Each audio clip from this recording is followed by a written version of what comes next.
সুধী দর্শক আসসালামু আলাইকুম। আশা করছি সবাই ভালো আছেন, সুস্থ আছেন এবং সুরক্ষিত আছেন। আপনাদের সবাইকে স্বাগত জানাচ্ছি আমাদের বাংলা ভিশনের স্বাস্থ্য বিষয়ে সাপ্তাহিক আয়োজন থাই বেবি ডাইপার স্বাস্থ্য কথা অনুষ্ঠানে। আজকে আপনাদের সাথে থাকবো আমি ডক্টর আফিন সুলতানা এবং আমার সাথে স্টুডিওতে যারা উপস্থিত আছেন বিশেষজ্ঞ অতিথি হিসেবে তারা হচ্ছেন অধ্যাপক ডক্টর নাজনীন মাহমুদ, বিভাগীয় প্রধান হিসেবে আছেন কিডনি রোগ বিশেষজ্ঞ আনোয়ার খান মডার্ন মেডিকেল কলেজ ও হসপিটালে, এবং আমাদের সাথে আছেন আমাদের সাথে আছেন অধ্যাপক ডক্টর MAK আজাদ চৌধুরী, যিনি শিশু বিশেষজ্ঞ হিসেবে আছেন আলমানা হসপিটাল ঢাকাতে। স্যার আপনাকে এবং ম্যাম আপনাকে, আপনাদের দুজনকে আমাদের অনুষ্ঠানে আজকে স্বাগত জানাচ্ছি। জি, আর দর্শক আমাদের বিশেষজ্ঞ অতিথির পরিচয় জেনেছেন। এখনকার সময়ে এই ধরনের রোগগুলো নিয়ে আমরা আসলে অনেক চিন্তিত থাকি, অনেক প্রশ্ন থাকে, স্পেশালি কিডনি ডিজিজ নিয়ে, এবং বাচ্চাদের তো এখন মিসেলস খুবই আউটব্রেক হচ্ছে। সো এই বিষয়গুলো নিয়ে যদি আমাদের অতিথির কাছে কোনো প্রশ্ন থাকে সেটা আমাদের স্ক্রলে দেখানো নাম্বারে আমাদেরকে জানাতে পারেন এবং আমাদের সাথে যুক্ত থাকতে পারবেন ফেসবুক লাইভেও। ম্যাডাম, আপনার কাছ থেকে প্রথমে যে বিষয়টা নিয়ে জানতে চাই সেটা হচ্ছে সামার শুরু হয়ে গেছে, অনেক গরম পড়ছে এবং একই সাথে হিউমিডিটি। এই দুইটা এক্সট্রিম চেঞ্জই কিন্তু আমাদের বডিতে সরাসরি অনেক ইফেক্ট ফেলে, যারা সুস্থ আছেন তাদের উপর, এবং যারা অসুস্থ আছেন স্পেশালি কিডনি রোগী যারা আছেন তাদের তো অবশ্যই প্রভাব পড়ছে। তো এই অতিরিক্ত গরমে আসলে কি কি সমস্যাগুলো আমাদের তৈরি হতে পারে সেই বিষয়ে আপনার কাছ থেকে আগে একটু জানতে চাই। ধন্যবাদ আফরিন। আমি যেহেতু কিডনি রোগ বিশেষজ্ঞ, কিডনি রোগী নিয়ে আমি বেশি কথা বলবো। তারপরেও সাধারণ মানুষের জন্য একটা কথা, এবার যে আমাদের কিডনি ডিজিজ যে ওয়ার্ল্ড কিডনি ডে ছিল সেটার প্রতিপাদ্য বিষয়ই ছিল যে গরমে যে কিডনি খারাপ হয়ে যাচ্ছে এটাকে আমরা কিভাবে সেভ করতে পারবো। কিডনি খারাপ হয়ে যে ক্রনিক কিডনি ডিজিজ হয়ে যাচ্ছে, আমাদের অনেক মানুষ অনেক বেশি গরমে কাজ করে, যারা লেবাররা কাজ করছে, রাজমিস্ত্রিরা বা মাঠে যারা কাজ করছে, কৃষকরা, এবং যারা অনেক বেশি গরমে টেকনিশিয়ানরা, তাদের হচ্ছে হিট স্ট্রোকের মতো হয়। এবং তাদের হিট স্ট্রোক বলতে আমরা যেটা বুঝি সেটা হচ্ছে কোনো কারণে শরীরের যে গরম তাপমাত্রা ধরে মেনটেন করার যে ক্ষমতা, শরীরে সেই ক্ষমতাটা নষ্ট হয়ে যায়, তাপমাত্রা মেনটেন করতে পারে না শরীর, এবং যে সোয়েটিং মেকানিজম, ঘাম হওয়ার যে মেকানিজমটা সেটা ডিফেক্টিভ হয়ে যায় এবং শরীরের তাপমাত্রা দ্রুত বেড়ে যায়। 10 থেকে 15 মিনিট যারা সরাসরি হচ্ছে একদম গরমের মধ্যে কাজ করছে তাদের এই জিনিসটা বেশি হয়। 10 থেকে 15 মিনিটের মধ্যেই শরীরের তাপমাত্রা 104 ডিগ্রি ফারেনহাইট অথবা 40 ডিগ্রি সেলসিয়াস পর্যন্ত উঠে যেতে পারে। এরকম অবস্থা হয়ে গেলে কিন্তু পেশেন্ট হঠাৎ করে আনকনশাস, অজ্ঞান হয়ে যেতে পারে, এবং পেশেন্টের প্রথমে ডিজিনেস হয়, মানে ও কি বলছে বা কি করছে বা কি অবস্থা সেটা সে বুঝতে পারে না, বিভ্রান্ত ফিল করে, ডিসঅরিয়েন্টেড হয়ে যায়, এবং বমি হয়, মাসেল ক্র্যাম্পস হয়। যখনই আমাদের মাসেল ক্র্যাম্পস হবে, মাংসপেশি সংকোচন হবে বা খিঁচুনি হবে, তখন কিন্তু আমাদের বুঝতে হবে যে আমাদের কোনো কারণে ডিহাইড্রেশন হয়েছে। ডিহাইড্রেশন হলেই কিন্তু মাংসপেশিটা খিঁচুনি হয়ে যায়, এবং এই মাংসপেশি খিঁচুনি প্রাথমিক লক্ষণ দেখে আমরা বুঝি যে আমার শরীরে নিশ্চয়ই ডিহাইড্রেশন হচ্ছে, এবং বমি হয়, বমি বমি ভাব হয়। তারপর হচ্ছে কিডনি ফেলিওর হয়ে যেতে পারে। এই এত বেশি গরমে যেহেতু কিডনিতে রক্ত চলাচল কমে যায় এবং পানির সাপ্লাইও কমে যায়, কিডনি ফেলিওর হয়, অন্যান্য অর্গানও ফেলিওর হয়, এবং ব্রেন ড্যামেজও হতে পারে। তো পেশেন্ট, আমরা অনেক সময় এরকম পাই যে পেশেন্ট আনকনশাস হয়ে আসছে এবং বলে যে আমরা অনেক বেশি গরমে কাজ করছিল। তো সেই জিনিসটাকে অ্যাভয়েড করতে হবে আমাদেরকে, মানে বেশি গরমে যারা কাজ করবে তারা হচ্ছে পানির সাথে রাখবে, তরল খাবার সাথে রাখবে, বেশি করে পানি খাবে। গরমের দিনে 4.5 থেকে 5 লিটার পর্যন্ত পানি ও তরল খাবার খাবে, যাতে ওই জিনিসটা না হয়, হিট স্ট্রোকের মতো জিনিসটা। এবং কিছুক্ষণ গরমে কাজ করার পরে অবশ্যই একটু ঠান্ডা জায়গায় একটু বিশ্রাম নিতে হবে। এবং যখনই এরকম হিট স্ট্রোকগুলি হয়, 10-15 মিনিটের মধ্যে পেশেন্টের এরকম অবস্থা হয়ে যায়, আমি এরকম বলি যে বাগানে যে হোস পাইপ থাকে যেটা দিয়ে পানি দেয়, গাছে পানি দেয়, সেটা সরাসরি পেশেন্টের যার এরকম হচ্ছে তার গায়ে ধরতে হবে, এবং তাকে সঙ্গে সঙ্গে পানির ছিটা বা বালতি বালতি পানি ঢালা অথবা ঝর্ণার নিচে দাঁড়ানো, এই জিনিসটা করতে হবে। বেশি হচ্ছে পানির যে আইস ব্যাগগুলো সেগুলো আর্মপিটের নিচে, মানে বগলের নিচে অথবা 2 থাইয়ের মাঝখানে অথবা ঘাড়ে দিতে হবে। এই জায়গাগুলিতে হচ্ছে আমাদের হিটগুলি বেশি রিলিজ হয় আর কি। তো সেই জিনিসটা যাতে আমরা করতে পারি। আর যারা এরকম কাজ করছেন এবং উপসর্গগুলো ফিল করছেন তাদেরকে প্রথমে আসলে রোদ থেকে মানে ওই গরমের জায়গা থেকে সরাই নিয়ে তারপর হচ্ছে আগে বরফ পানি এসব তাকে দিয়ে হিটটাকে আগে কাপড় চোপড় খুলে দিয়ে, কাপড় চোপড় সব খুলে দিয়ে টেম্পারেচারটা যাতে নিয়ার টু নর্মাল চলে আসে, এটা একটা। আর হচ্ছে যারা গরমে কাজ করে তাদেরকে এবং কিডনি রোগীদেরকে অবশ্যই ইলেকট্রোলাইট ড্রিঙ্কস বলি আমরা। ইলেকট্রোলাইট ড্রিঙ্কস মানে লবণ পানি গুলাইলেও সেটা ইলেকট্রোলাইট ড্রিঙ্কস, ডাবের পানি খেলেও সেটা ইলেকট্রোলাইট ড্রিঙ্কস, অথবা ওরসালাইন খেলেও। তো তো লবণ জাতীয় খাবার মানে স্যালাইন পানিটা সেটা খেতে হবে যারা অত্যধিক গরমে কাজ করে, কারণ যেহেতু ঘামের সাথে সল্টটা বের হয়ে আসে, সল্ট যেহেতু বের হয়ে যাচ্ছে সেটা তাকে করতে হবে। এবং গরম থেকে তো সে চলে যাবে, কিন্তু যাদের গরমে কাজ করতেই হয় তারা হচ্ছে ড্রিঙ্কস, বেশি করে ড্রিঙ্কস রাখবে এবং কিছুটা সময় হচ্ছে সে রেস্ট নেবে যতক্ষণ। যেমন সৌদি আরবের আমার অনেক পেশেন্ট আছে তারা খেজুর বাগানে কাজ করে এবং তাদের ওই স্টোন হওয়ার প্রবণতা অনেক বেশি। অনেক পেশেন্ট আসে যে কিডনি স্টোন নিয়ে আসছে, তো আমি বলি যে আপনি খেজুর বাগানে কাজ করেন সমস্যা কিছু নাই, কিন্তু আপনার তো হাইড্রেটেড হইতে হবে, হাইড্রেশন মেনটেন করতে হবে, 5 লিটার 6 লিটার পানি, তরল খাবার। এবং কোক ফান্টা এখন তো এনার্জি ড্রিঙ্কস অনেক চলে আসছে। আমি গত সপ্তাহেও 2জন পেশেন্ট পেলাম যারা হচ্ছে এনার্জি ড্রিঙ্কস খাওয়ার পর তার অ্যাকিউট কিডনি ইনজুরি হয়েছে। জি। তো এনার্জি ড্রিঙ্কস এই জিনিসটা আমাদের ইয়াং জেনারেশন অনেক বেশি আমরা খায়। বডিতে নিচ্ছি সেটার ব্যাপারেও যেটা আমরা কেয়ারফুল, হ্যাঁ আমরা কি খাচ্ছি, আমরা কি কোক ফান্টা খাচ্ছি কিনা সেটা গরমকালে অ্যাভয়েড করে ফেলাটাই বেটার। বা যারা রোজা রাখে তারাও কোক ফান্টা বা চা কফি এই জিনিসগুলি খুব কম পরিমাণে খাবে গরমকালে। মানে কার্বোনেটেড ভাজা পোড়া, হ্যাঁ ক্যাফিনেটেড ড্রিঙ্ক, কার্বোনেটেড ড্রিঙ্ক, ভাজা পোড়া খাবার, সফট খাবার খাবে, মানে হালকা মশলার তরকারি, হালকা তেল দিয়ে ঝাল দিয়ে তরকারি এরকম খেলে সে সেটা মেনটেন করতে পারবে। ম্যাম, যেহেতু হিট স্ট্রোকের বিষয়টা নিয়ে কথা হচ্ছে, আমরা জানি যে কোনো পেশেন্ট যখন আনকনশিয়াস হয়ে যায় তাদেরকে মুভমেন্ট করার ব্যাপারে, যেহেতু বমি করার একটা টেন্ডেন্সি থাকে, এই সময় যত্ন নেওয়ার ব্যাপারে তাদের পজিশনিং এর কোনো ইম্পর্টেন্স আছে কিনা? অবশ্যই পজিশনিং ইম্পর্টেন্স আছে। আমার এক পেশেন্টের হলো কি, তার এরকম হঠাৎ করে অজ্ঞান হয়ে গেল, যাওয়ার পর তাকে যখন মুভমেন্ট করে অ্যাম্বুলেন্সে উঠানো হচ্ছে তখন তার ব্যাকবোন ভেঙে গেছে, মানে পিঠ কোমরের হাড্ডি ফ্র্যাকচার হয়ে গেছে। সুতরাং ওই পেশেন্টকে মুভ করার সময় আমাদেরকে খুব সাবধান হতে হবে এবং পেশেন্টকে আমরা সাধারণত লেটারাল পজিশনে পাশ ফিরাই দিই এবং তার মুখটা, তার জিহ্বাটা কি দাঁতের সাথে আটকে গেছে কিনা একটা টাং দিয়ে যেটা হচ্ছে মাঝখানে দিয়ে ধরে রাখতে পারি আমরা, আর হচ্ছে তার শ্বাস প্রশ্বাসটা ঠিক মতো আছে কিনা, পালস কিরকম আছে। যেমন বেশি গরমে পালস অনেক বেশি বেড়ে যায়, রেসপিরেটরি প্রবলেম হয়, শ্বাসের ব্রিদিং প্রবলেম হয় এবং তাকে খুব সাবধানে হচ্ছে অ্যাম্বুলেন্সে করে মুভ করে নিয়ে আসতে হবে এবং সঙ্গে সঙ্গে প্রেশারটা দেখা এবং ব্লাড সুগারটা কিরকম আছে সেটা দেখাটা খুব জরুরি দরকার। আসলে আমাদের তো ইমার্জেন্সি ম্যানেজমেন্টের ব্যাপারগুলো সাধারণ মানুষের সিপিআর রিলেটেড বা এই যে মুভমেন্টের বিষয়গুলো নিয়ে কিন্তু একটু সচেতনতাটা কম। সো আমরা যখন মুভ করছি ইমার্জেন্সি পেশেন্ট, যে অনেক পেশেন্ট পাচ্ছি যে যাদের সেটা যাতে আরো বেশি খারাপ হয়ে যাচ্ছে, তখন তো সেটা তাকে ম্যানেজ করা তো আরো কঠিন ব্যাপার হয়ে যায়। আমরা পরেই বোঝা যায় সেটা, সে তো সঙ্গে সঙ্গে আসে না। আর অর্গান ড্যামেজ, যেটা যে কোনো অর্গান ড্যামেজ হতে পারে যদি হিট স্ট্রোক হয়, ব্রেন থেকে শুরু করে হার্ট, লাংস, কিডনি তো অবশ্যই ড্যামেজ হয়, যে অ্যাকিউট কিডনি ইনজুরি হয়ে যায় পেশেন্টের। এরকম অনেক পেশেন্ট পাচ্ছি যারা ডিহাইড্রেশন নিয়ে আসছে, এরকম গরমে কাজ করে এবং তার অ্যাকিউট কিডনি ইনজুরি দেখা গেল। এই বিষয়টা নিয়ে আপনার সাথে আলোচনা করব, তার আগে আমাদের সাথে একজন দর্শক যুক্ত হয়েছেন, ওনার প্রশ্নটা নিতে চাই। দর্শক, আপনার নাম এবং বয়স বলে প্রশ্নটা জানান।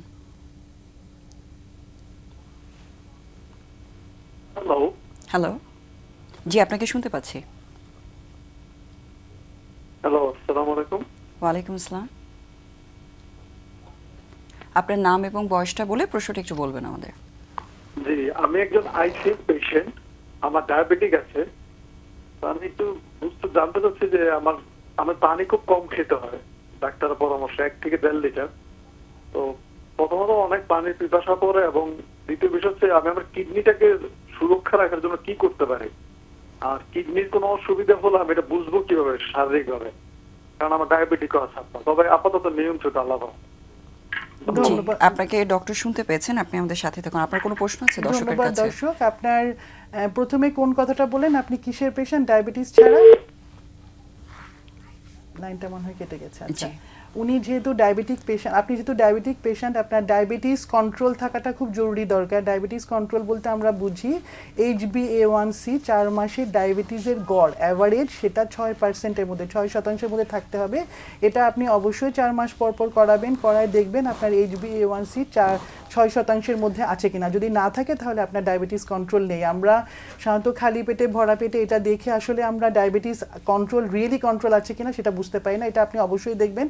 ডায়াবেটিস আনকন্ট্রোল থাকলে অনেক বেশি পানির পিপাসা লাগে এবং রাতে বারবার আপনি ঘুম থেকে উঠবেন পানি প্রস্রাব করার জন্য, এবং কিডনি ইনিশিয়ালি খারাপ হয়েছে কিনা সেটা বোঝা যায় আসলে প্রাথমিক যে লক্ষণ সেটা হচ্ছে আপনি রাতে বারবার ঘুম থেকে উঠবেন, এটাকে আমরা নকচুরিয়া বলি, প্রস্রাব করার জন্য আপনি 2 থেকে 3 বার রাতে ঘুম থেকে উঠছেন। যেহেতু কিডনি ইউরিনকে কনসেন্ট্রেট করতে পারে না, কিডনি ভালো কাজ করছে না, সেজন্য কনসেন্ট্রেট করতে না পারার জন্য আপনার বারবার প্রস্রাব হচ্ছে, এটা 1 নাম্বার। 2 হচ্ছে আপনার প্রস্রাবের পরিমাণটা কমে যাবে, শেষের দিকে যে আপনার প্রস্রাবের পরিমাণটা কমে যাবে, যেহেতু কিডনির রোগ ইজিএফআর কিডনির ফাংশন দেখার যে এককটা, ইজিএফআর 30-এর নিচে না নামলে কোনো লক্ষণ প্রকাশ পায় না। সেজন্য আপনাকে অবশ্যই ডায়াবেটিস থাকলে 6 মাস পর পর অথবা 3 মাস পর পর অ্যালবুমিন ক্রিয়েটিন রেশিও, আমি সবসময় বলি যে কিডনি দিয়ে যদি প্রোটিন যায় তাহলে এটা প্রাথমিক লক্ষণ কিডনি খারাপ হয়ে যাওয়া, শুরু হয় প্রোটিন যাওয়া দিয়ে এবং শেষ হয় ডায়ালাইসিসে। সুতরাং আপনি প্রতি 3 মাস পর পর একটা অ্যালবুমিন ক্রিয়েটিন রেশিও করাবেন, একটা সিরাম ক্রিয়েটিন লেভেল করাবেন, এবং যদি আপনার প্রস্রাবের পরিমাণ কমে যায় অথবা ডায়াবেটিস আনকন্ট্রোল থাকে অথবা রাতে বারবার ঘুম থেকে উঠেন প্রস্রাব করার জন্য, অনেক সময় এরকম হয় যাদের প্রেশার আছে তাদের প্রেশারটা 2-3টা ওষুধেও কন্ট্রোল হয় না এবং এনিমিক অনেক বেশি দুর্বলতা ফিল করেন যে অনেক বেশি দুর্বল লাগছে, আপনার কোনো কিছু ভালো লাগছে না এবং বমি বমি ভাব হচ্ছে, তাহলে আপনি অবশ্যই একজন কিডনি বিশেষজ্ঞের শরণাপন্ন হবেন। জি, অনেক ধন্যবাদ, অনেক সুন্দর করে অনেক ডিটেইল বলেছেন। আর পানির কথাটা বলি না, জি, ওটা আমরা আলোচনায় আসছি। আমরা আসলে গরমের বিষয়টা নিয়ে কিডনি রোগীদের সাথে আরেকটু বিস্তারিত আপনার কাছ থেকে অবশ্যই জানতে চাই। তার আগে স্যার আপনার কাছে একটু যে বিষয়টি নিয়ে আলোচনা করতে চাই সেটা হচ্ছে, এখন যদি আমরা বাচ্চাদের রোগের কথা বলি, মিজলসের কথা না বললেই না।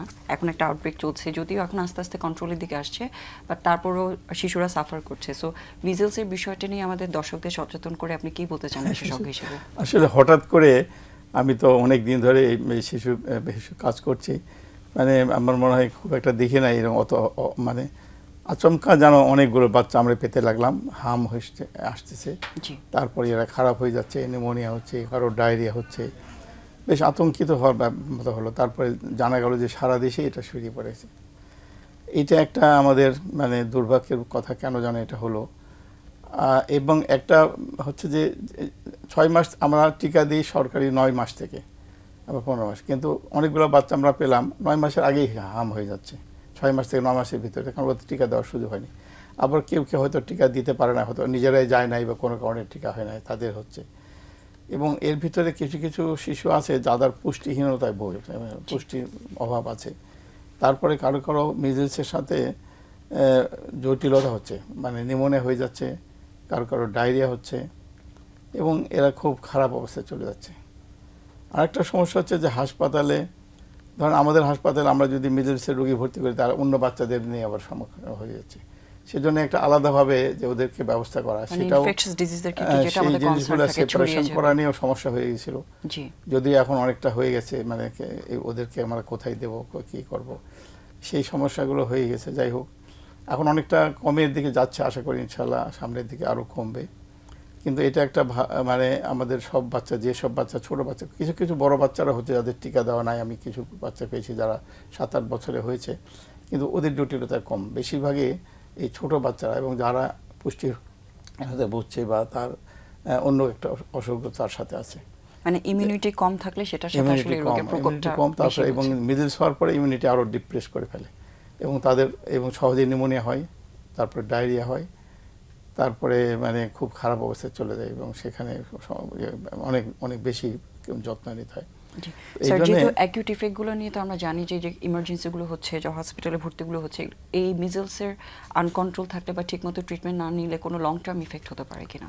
লং টার্ম ইফেক্ট মিজলসে তো ধরেন বেশিরভাগই তো যারা বেঁচে যাচ্ছে তাদের বেশিরভাগই মানে খুব একটা বেশি জটিলতা হয় না, হয়তো বা কারো কারো দু একটু হতে পারে, যেমন দু একটা হয়তো মিজলসের সাথে মেনিনজাইটিস বা অন্যান্য যদি হয় সেরকম, তাদের ক্ষেত্রে কিছু হয়তো লং টার্ম থাকে। আর বেশিরভাগই ধরেন নিউমোনিয়া, ডায়রিয়া যেগুলো হচ্ছে, যারা ভালোভাবে বেঁচে যাচ্ছে, তাদেরকে যদি পুষ্টিহীনতা না থাকে তাহলে লং টার্ম খুব একটা অসুবিধা হওয়ার কথা না, এটা ঠিক হয়ে যায় পরবর্তীতে যদি আমরা সবাই খেয়াল করি। তো এখন মানে এখন যে টিকার সুযোগ এসেছে, সবাইকে টিকা দিতে হবে সময় মতো, এবং যাতে করে একটা মিজলসের বাচ্চা যেন অন্য বাচ্চার সাথে সংস্পর্শে না আসতে পারে, ছড়াতে না পারে। এবং আমার বাচ্চাটাকে যেন আমি এমনভাবে রাখবো যাতে করে ওই যেখানে এই ভয় আছে সেখানে যেন না যায়, এবং যার হয়েছে সেটা যেন আলাদাভাবে যত্ন করতে পারে। মানে আইসোলেশনটা ইম্পর্টেন্ট। এবং কিছু ডেঞ্জার সাইন, যে একটা মিজলস হলেই যে আতঙ্কিত তা নয়, অনেকেরই একটু ঠান্ডা লেগে কাশি হচ্ছে, আস্তে আস্তে ভালো দিকে যাচ্ছে, ভালো মতো খাওয়া দাওয়া করলে, পুষ্টি থাকলে খুব একটা বেশি জটিলতা হচ্ছে না। কিন্তু কারো কারো খারাপ হচ্ছে, মানে শ্বাসকষ্ট শুরু হচ্ছে, তারপরে খেতে পাচ্ছে না, এবং দেরি করে হাসপাতালে আসার সাথে সমস্যা হচ্ছে। দেরি করে আসা যাবে না, যদি বাচ্চা দেখা যায় বেশি কাশি শুরু হয়ে গেছে, খেতে পাচ্ছে না, দুর্বল লাগছে, তখন কিন্তু সঙ্গে সঙ্গে হাসপাতালে নিতে হবে, তা না হলে ওই বেশি লেট করা যাবে না। সেই সতর্কতা যদি ওনারা সবাই খেয়াল করেন তাহলে সময় মতো হাসপাতালে আসলে মানে দুর্ঘটনা বা ধরেন খারাপ হওয়ার সম্ভাবনা অনেক কমে যায়। স্যার, ভ্যাকসিনেশনের বিষয়টা নিয়ে এখনো অনেকে কনফিউজড আছেন বা অনেকে কিভাবে ভ্যাকসিনটা নেবেন সেই বিষয়ে প্রশ্ন আছে। ভ্যাকসিনেশনটা কিভাবে এখন নেওয়া উচিত? না, ভ্যাকসিনেশন তো নর্মালি ধরেন 9 মাসে ধরেন হয় কি, এই মিজেলসের আমরা তো 5 মাসের আগে বাচ্চাদের মিজেলস পাচ্ছি না। কেন পাচ্ছি না? কারণ মায়ের কাছ থেকে এর ইমিউনিটিটা আসে, মায়ের রক্তের কাছ থেকে যে এসে যায়, ফলে প্রোটেকশন থাকে এবং 6 মাস পর্যন্ত সেই জন্য প্রোটেকশন থাকে। কিন্তু 6 মাসের পরেও 9 মাস পর্যন্ত অনেকটা থাকে। টিকা যদি আমরা 5 মাসে বা 4 মাসে দিই তাহলে অনেক কার্যকরী হবে না, কারণ ওই অ্যান্টিবডিগুলো আছে ফলে টিকাটাকে নষ্ট করে ফেলে। সেই জন্য মিনিমাম 6 মাসের আগে দেওয়ার মানে যৌক্তিকতা নেই। 6 মাসে দিলেও কিন্তু ধরেন 9 মাসে বা 1 বছরে যে তার চেয়ে বেশি, তার অতটা মানে কাজ করবে না, কিছুটা করবে। তো এই জন্যে 6 মাসের পরের থেকেই টিকা দেওয়া শুরু হয়েছে। এটা যৌক্তিক অ্যাটলিস্ট প্রোটেকশন, কারণ আমরা 6 মাসের থেকে 9 মাসের ভিতরে বাচ্চাদের পাচ্ছি। মানে যেটা আমাদের রেগুলার ইপিআই শিডিউলের মাধ্যমে কেন পাচ্ছি? কারণ তাদের ইমিউনিটিটা কিছুটা কমে গেছে 6 মাসের পরে, ফলে হঠাৎ করে যদি ভাইরাস আসে সে এফেক্টেড হচ্ছে। তো 6 মাস থেকে এখন দেওয়া হচ্ছে, কিন্তু পরবর্তীতে আবার এটা একটা কাভার হয়ে গেলে পরবর্তীতে তার রেগুলার ভ্যাকসিনেশন যেতে হবে। এবং একটা বাচ্চাও যেন না থাকে। আমি দেখেছি অনেক মারা করেন কি প্রথম দিকে 3-4 মাসের হামের টিকার সময় যে কোনোভাবে তারা ভুলেই আছে বা কোনোভাবে ওইটাকে গুরুত্ব দেয় না, এরকম হয়েছে অনেকের। সেই জিনিসটা যেন না হয়, আমরা যেন সতর্ক থাকি যে প্রত্যেকটা, এটাও ভেরি ইম্পর্ট্যান্ট জিনিস। মনে করে যে না 9 মাসের টিকাটা তো আমি ভুলে গেছি বা যাই নাই বা ব্যস্ত ছিলাম, মনে করেছি এটাই শেষ হয়ে গেছে। কিন্তু এটা ইম্পর্টেন্স দিতে হবে। যারা স্বাস্থ্যকর্মী আছেন তারা যদি এটা ভালোভাবে বুঝে যায় যে তোমাদের অবশ্যই এটা নিতে হবে, কিংবা তাদের ট্রেস করার সুযোগ থাকতে পারে, তাহলে কিন্তু এই জিনিসটা হয় না। আমরা অনেক বাচ্চা পাচ্ছি যাদের সুযোগ ছিল কিন্তু টিকা দেওয়া হয় নাই, সে তাদেরকে এইভাবে আক্রান্ত হয়ে যাচ্ছে। এবং হঠাৎ করে বেশি খারাপ হয়ে গেলে তখন ছোট বাচ্চা তো এদেরকে ম্যানেজ করা ডিফিকাল্ট হয়ে যাচ্ছে। অনেক হাসপাতালে আইসিইউতে যেও বাচ্চাগুলোকে বাঁচানো যাচ্ছে। আনফরচুনেটলি অনেক ক্ষেত্রে আমরা বাচ্চাদেরকে লুজ করছি। জি, সো যেহেতু এখন একটা ভ্যাকসিনেশন প্রোগ্রাম চলছে, যারা ভ্যাকসিন নেওয়ার উপযোগী আছেন তারা যাতে অবশ্যই ভ্যাকসিন নেবেন। সো সেই ক্ষেত্রে আপনি তো বলেছেন 6 মাস থেকে শুরু করে কত বছর পর্যন্ত আসলে ভ্যাকসিনটা দিবেন? প্রথমে দিতে হবে 6 মাস থেকে 9 মাস, 1 বছরের ভিতরে দিতে হবে, 1.5 বছরের ভিতরে দিতে হবে। তারপরে যদি দেরি হয়ে যায় তাহলে পরেও দিতে পারবে। যদি কেউ যদি 2 বছর না দিয়ে থাকে, তার যদি হাম না হয়ে থাকে, তাহলে তাকে দিতে হবে। জি, অনেক ধন্যবাদ। ম্যাম, আপনি কি এই বিষয়ে কিছু অ্যাড করতে চান কিনা? আমার একটাই কোয়েরি ছিল ওনার কাছে যে ইপিআই শিডিউলে তো 9 মাস থেকে হামের টিকা দেয়া, এটা কি আমরা 6 মাসের থেকে এটা মানে আমাদের দেশে অ্যাটলিস্ট 6 মাস থেকে কি আমরা এটা অ্যাড করতে পারি না? যে এটা আগে কিন্তু আরো পরে ছিল, 13 মাসে ছিল, 9 মাসে 13 মাসে ছিল। না, যেহেতু ওয়ার্ল্ড চেঞ্জ হচ্ছে তারপরে এটা অনেক মানে যুক্তি করে এটা আনা হয়েছে, কারণ যেহেতু তা আগে হাম হচ্ছে।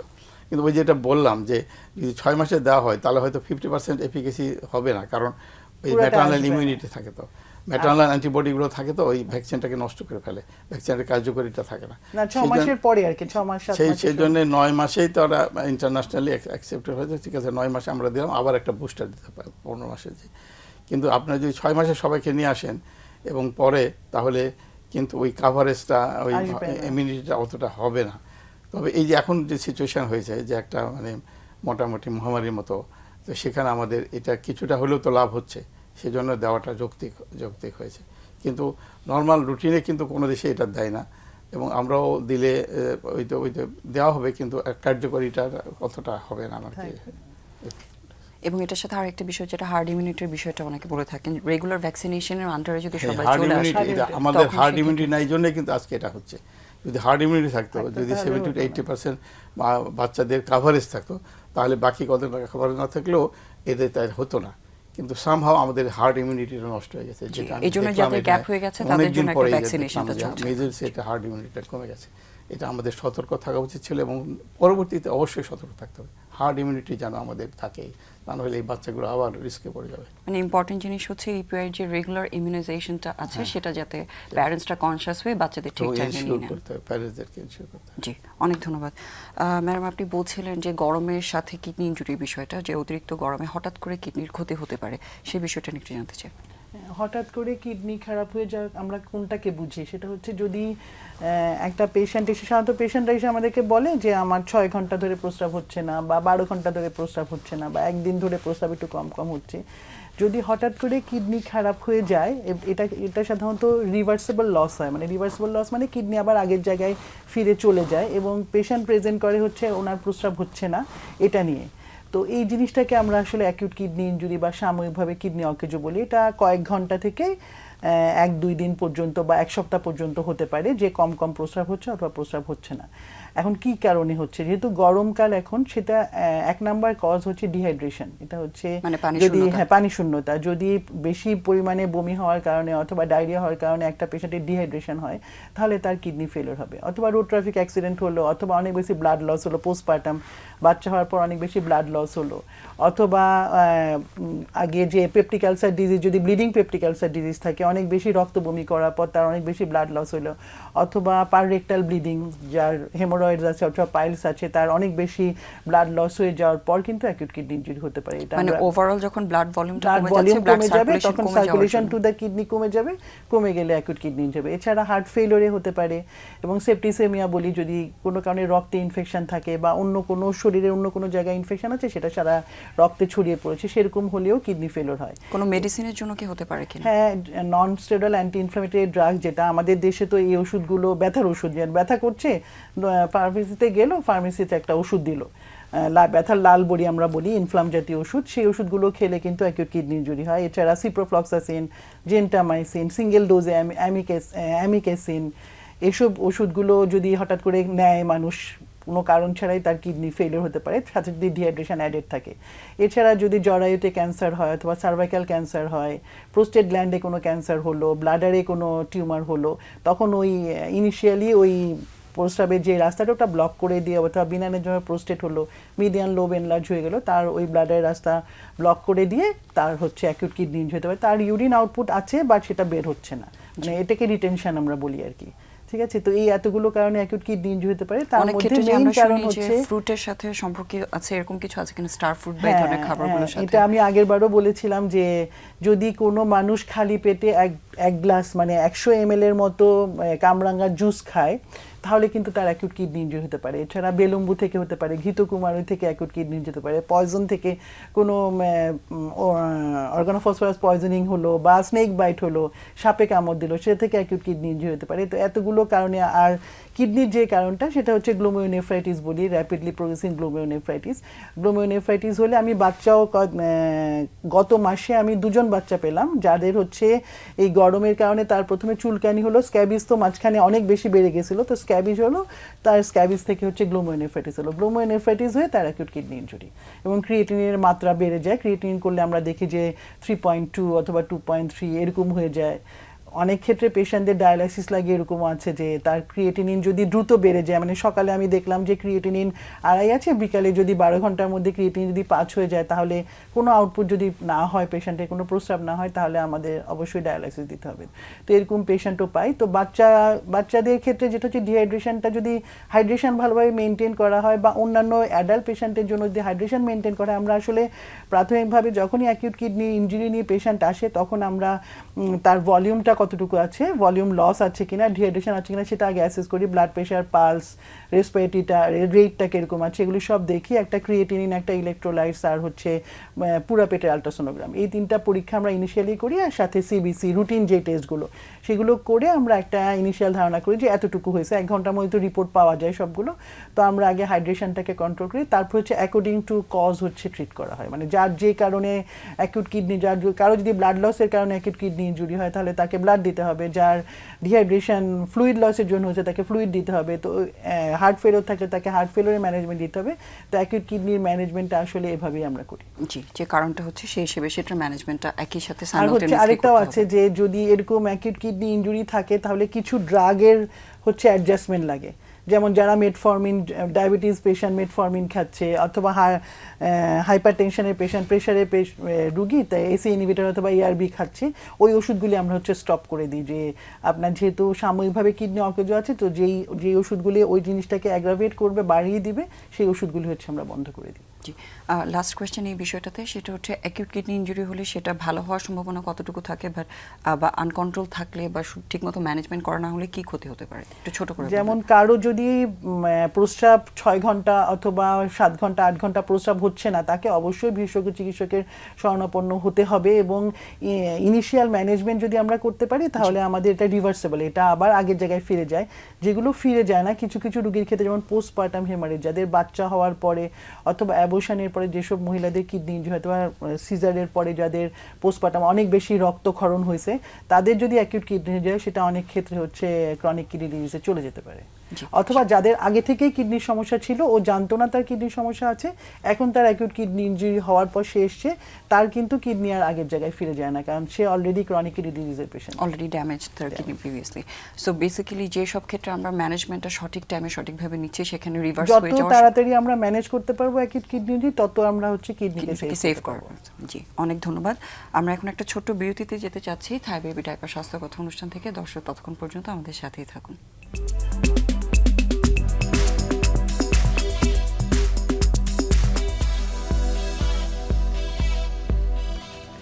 শুধু দর্শক, আপনাদেরকে আবারও স্বাগত জানাচ্ছি থাই বেবি ডাইপার স্বাস্থ্য কথা অনুষ্ঠানে, এবং আজকে আমাদের সাথে স্টুডিওতে উপস্থিত আছেন অধ্যাপক ডক্টর নাজনীন মাহমুদ এবং অধ্যাপক ডক্টর MAK আজাদ চৌধুরী।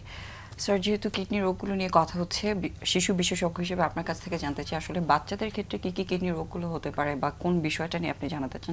যে ব্যাপারটা আমরা আলাপ করছিলেন যে বাচ্চাদেরও এই যে হঠাৎ করে মানে ডিহাইড্রেশন হচ্ছে, বা বাচ্চাদের অনেক সময় হয় কি হাই ফিভার হচ্ছে, মা বাবারা হয়তো জ্বরের ওষুধ খাওয়াচ্ছেন, কিন্তু ওর সাথে যে এক্সট্রা পানি খাওয়াতে বারবার, সেটা খেয়াল করছে না, তার সাথে হয়তো বমি হয়ে গেল, কিছু খেতে পাচ্ছে না। কিন্তু এইভাবে আমরা অনেক বাচ্চা পাই হাই ফিভার অ্যাসোসিয়েটেড একটু ডায়রিয়া, ভমিটিং, দেখা যায় কিডনি খারাপ হয়ে গেছে।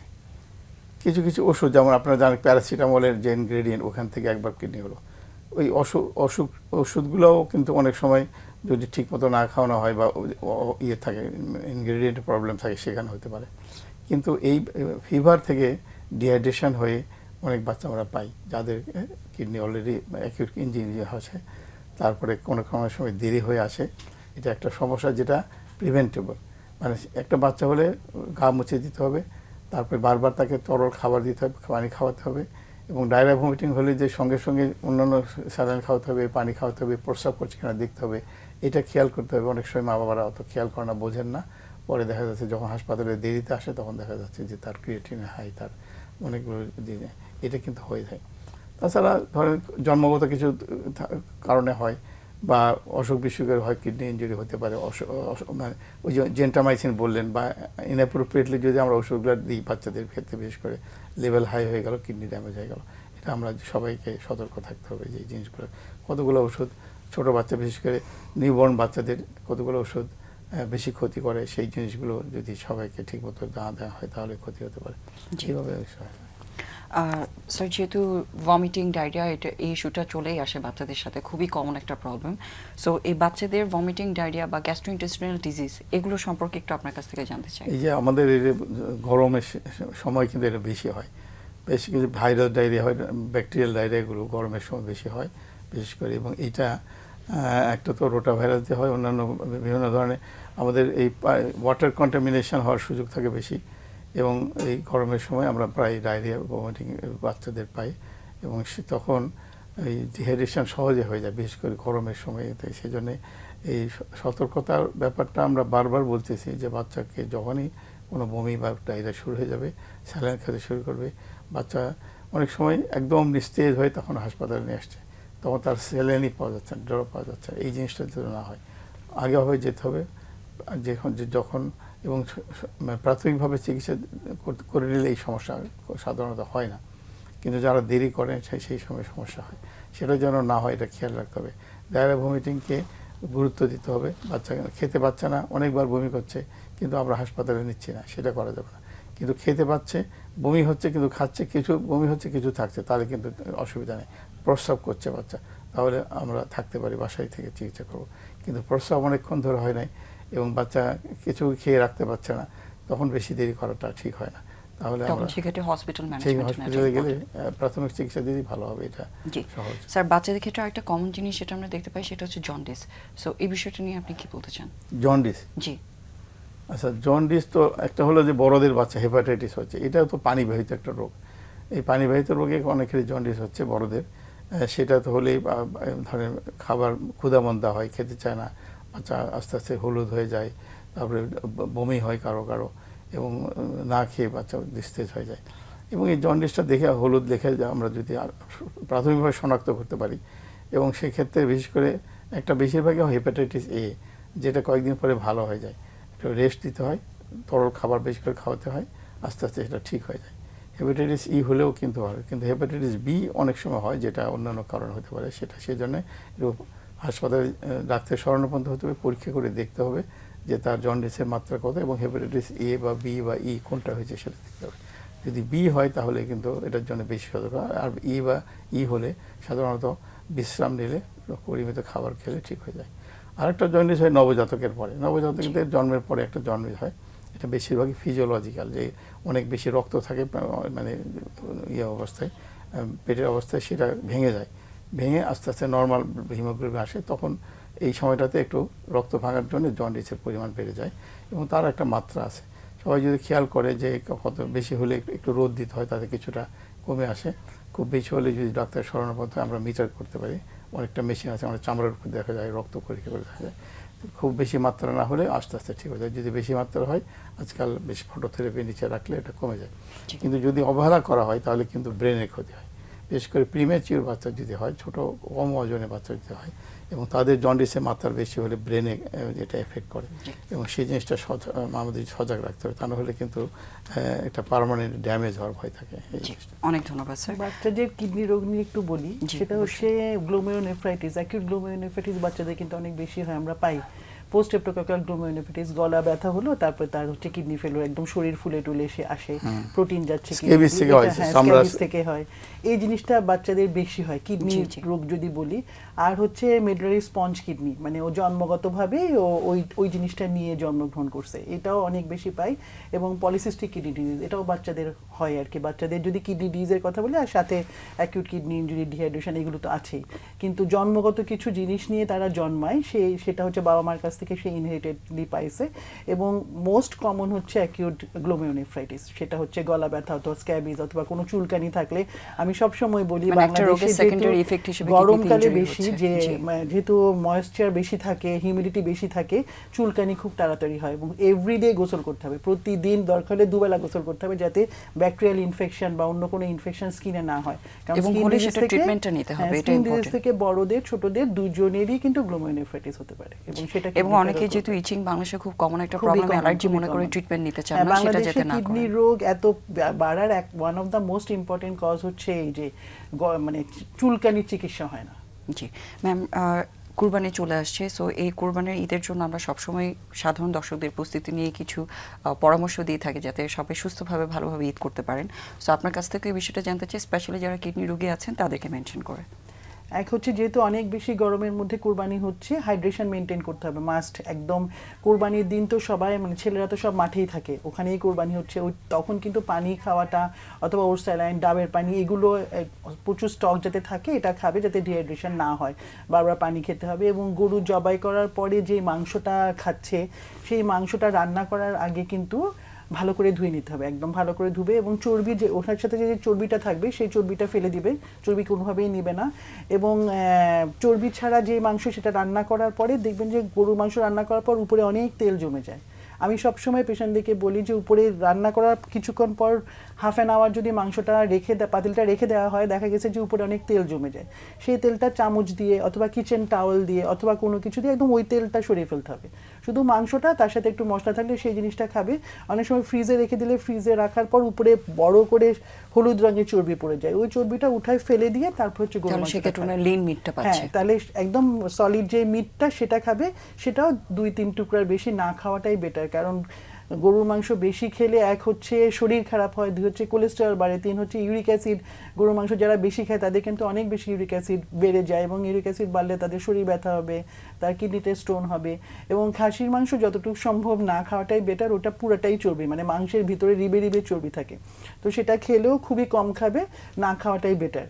আর গরু যারা হাটে যাচ্ছে কেনার জন্য, গরু কেনার জন্য, তারা তো অনেক লম্বা সময় হাটে থাকছে অথবা ওই বাজারে থাকছে, তাদের কিন্তু সাথে পানি নিয়ে যেতে হবে। কারণ আমি কোরবানি ঈদের সময় অনেক পেশেন্ট আমরা পাই যাদের ডিহাইড্রেশন থেকে অ্যাকিউট কিডনি ইনজুরি হয়ে গেছে, এবং ওসব পেশেন্ট আসে হসপিটালে ভর্তি হয়, তাদের অনেক ক্ষেত্রে ডায়ালাইসিস লাগে। এই জিনিসটা যাতে না হয় এটা আমাদেরকে অবশ্যই খেয়াল রাখতে হবে। জি অবশ্যই, এবং আমরা চাই সবাই সুস্থভাবে যাতে সুস্থভাবে কোরবানি করুক, বাড়িতে যাক, সবাই তো বাড়িতে যাবে, আমরাও বাড়িতে কোরবানি দিই, তো বাড়িতে যাবে, তো যেহেতু যাবে ওই হাইড্রেশন মেইনটেইন করে সাবধানতা অবলম্বন। অবশ্যই ম্যাম, আমরা একদম অনুষ্ঠানের শেষে একটু ছোট করে যারা কিডনি রোগীরা আছেন তারা কিভাবে কিডনিটাকে ভালো রাখতে পারেন বা ওভারঅল আমরা কিভাবে কিডনিটাকে সুস্থ রাখতে পারি সেই বিষয়ে পরামর্শটা জানতে চাই। কিডনি ভালো রাখার জন্য আমাদের পর্যাপ্ত পরিমাণে পানি খেতে হবে। একজন সুস্থ স্বাভাবিক মানুষ যার কিডনি সমস্যা নাই তাকে 4 থেকে 4.5 লিটার পানি, গরমকালে আর একটু বেশি 5 লিটার পর্যন্ত পানি খাবে। এবং লবণাক্ত খাবার, কোল্ড ড্রিঙ্কস, এনার্জি ড্রিঙ্কস, আমি সবসময় বলি বেশি ক্যাফিনেটেড খাবার, চা কফি, এগুলি পরিহার করবে। কিডনি যদি ভালো রাখতে চায় এগুলি পরিহার করবে। এবং প্রোটিনের মাত্রাটা সাধারণত আমার যত কেজি ওজন তত গ্রাম প্রোটিন খাবে। আমার ওজন যদি 50 কেজি হয় তাহলে আমার সারা দিনে 50 গ্রামের বেশি প্রোটিন আমি খাবো না। এবং সল্টেড ফুড যেমন পনির, তারপরে মেয়োনেজ, তারপরে হচ্ছে বাদাম, এগুলি সল্টেড খাবারটা যতটুকু সম্ভব অ্যাভয়েড করবে। চিপস, চকলেট এগুলো অ্যাভয়েড করবে।